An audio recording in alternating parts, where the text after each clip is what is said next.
Hello guys, welcome back to my YouTube channel.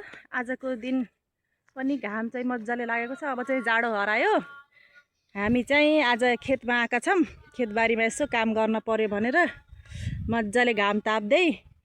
अनि मम्मीले चाहिँ आलु खन्दै हुनुहुन्छ। यता मम्मीले चाहिँ आलु खनिरहनु भएको छ। प्रिन्साले चाहिँ गोबीको के गर्दैछिन् कर्मकाण्ड। म चाहिँ यहाँ प्याज लाउने ठाउँ बनाउँदैछु, घाँसहरू मिलाउँदैछु। ल हेर्दै गरौँ है हामी के गर्छौँ अब। ल खै ल्याउ त। काम गर्दाखेरि गर्मी भयो भने यस्तो गोबीको पातको यस्तो पङ्खा बनाएर हावा पनि खान सक्नुहुन्छ। कियान राम्रोसित बोल ल। यता त म तिमीलाई एउटा काम गराउँछु मान्छु। यसलाई त सबैले हेर्नुभयो नि तिमीलाई। फेरि तिमीले भित्र गएर ठुलो बाटा छ नि, कपडा धुने बाटा नल्कानिर त्यो लिएर आऊ। अनि त्यसपछि हामीले यो मुला उठाउने। ल जान्छु। ल जाऊ। Good prince.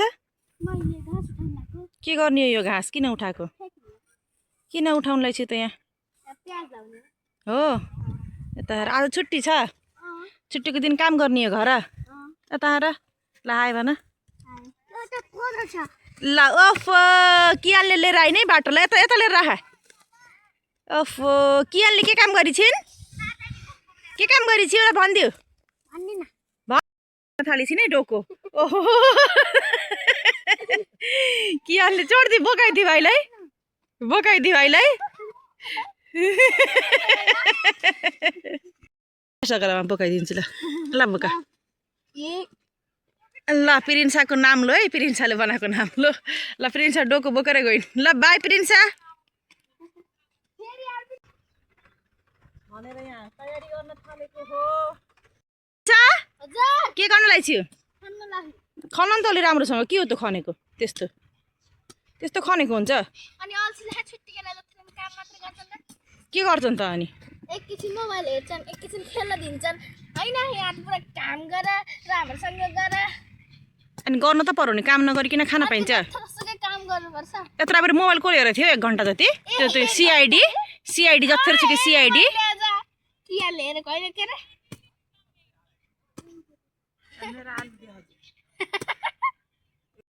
आलु खन्नु भयो। मम्मीले आलु निकाल्नु भयो।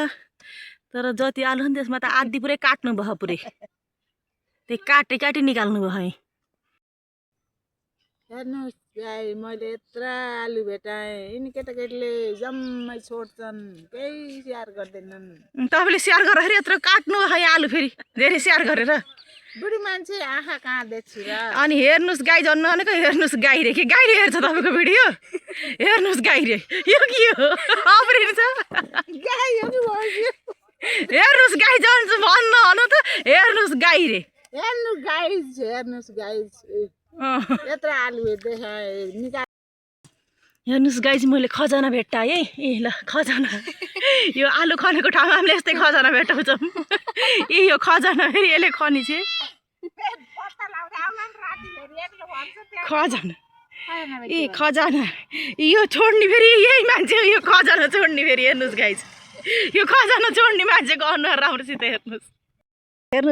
ओहो प्रिन्साल त खतरा खनी छिन् नि। यस्तो कसैले खन्न सक्छ प्रिन्साले जस्तो? खै तिम्रो नि खजाना भेट्टो। खै खजाना।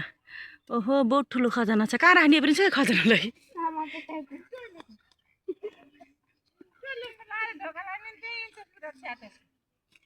नानीले चाहिँ अब गोबी काट्दैछिन्।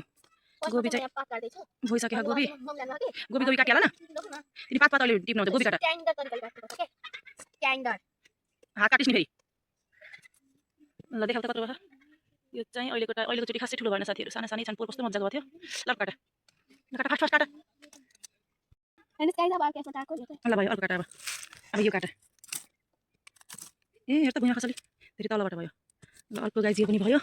अनि अर्को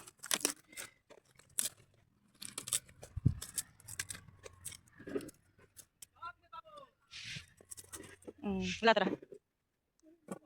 अब यो फुलकोपी चाहिँ काटेछौँ गाई। अब यो ठुलो हुन्न, यसको यो ठुलो हुन्छ जस्तो छाँट देखेन। एउटा ठुलो हुन्छ भनेर लोभ गरेर राख्यौँ गाई। ठुलो हुन्छ अनि ठुलो भएर टिप्ने भनेर हेर्नुहोस् यसको हालत यस्तो भएछ। त्यही भएर अरूको पनि यस्तै किस्मत खराब नहोस् भनेर हामीले यिनीहरूको चाहिँ राम नाम सत्य गरिदिनु छौँ। ल सानो हो के ल फाइनली चाहिँ आज 4वटा गोबी चाहिँ हामीले हार्भेस्टिङ गऱ्यौँ है हाम्रो यो करेसाबारीबाट। यता मम्मीको जोस हेर्नुहोस् त गाइजहरू। ए मम्मी देख्नु भएन खजाना? ल ल ल मम्मी ल ल ल मम्मीले चाहिँ धेरै जोस देखाइरहनु गाइज। देखाउन पर्यो नि त। ल फाइनली साथीहरू एउटा सानो गरा चाहिँ रेडी भयो मेरो।